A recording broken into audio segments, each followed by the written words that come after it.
Welcome. This video will walk through how to use the Counter app in the In-Sight SnAPP Training Interface. After updating your In-Sight SnAPP firmware to version 24.1.0 or newer, the Counter app can be accessed in App Management Settings. Click the gear in the upper right-hand corner of the screen to open the Settings menu and click App Management. The app currently in use will be indicated with a check mark. To switch to the Counter app if it is not already active, scroll down to Counter in the list of apps. Click the Switch to this app button next to it and follow the prompts.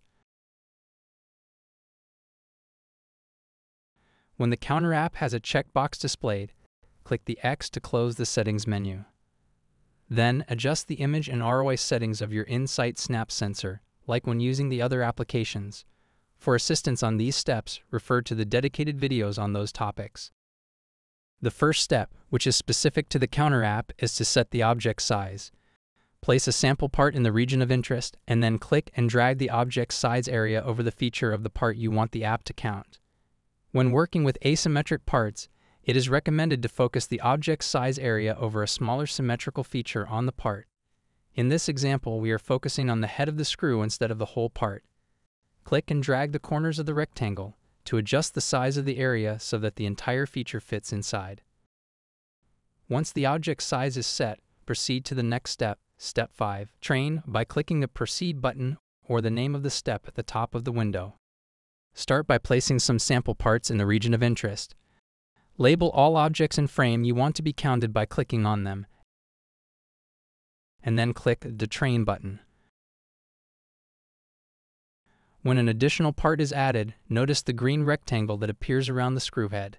This indicates that the app is predicting this is an object we want to count.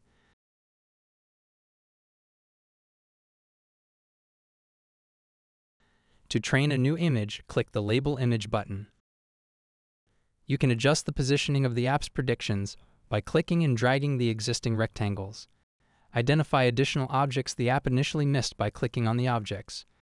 And remove inaccurate predictions by clicking a rectangle that should not be there, and then click the Delete Selected button. In this example, we only want the app to count the screw head, so a screw is not accidentally counted twice. Select the rectangle around the threads, and then click the Delete Selected button to remove it. Once you are done adjusting the image, click the Train button. Continue training more images, making sure to move the parts around the frame between each image. Add, remove, and rotate parts so the app can learn to recognize an object in any combination or orientation. When the guidance indicates training is complete, test the results and train additional images as needed to make sure the app recognizes your desired part in different positions. The app can also be trained to ignore specific objects.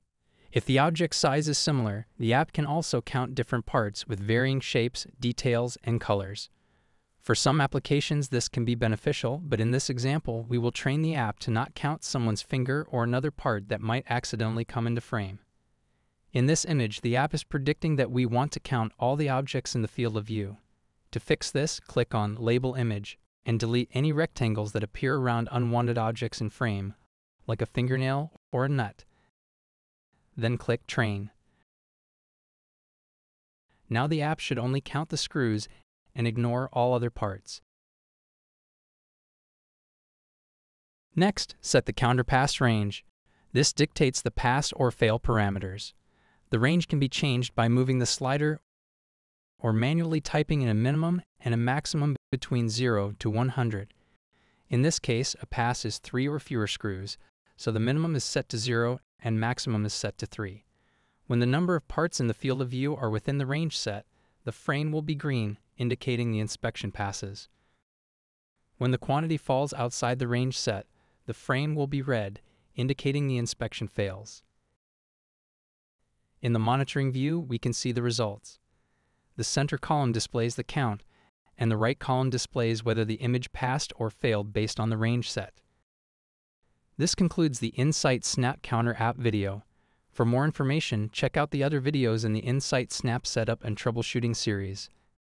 Thank you for watching.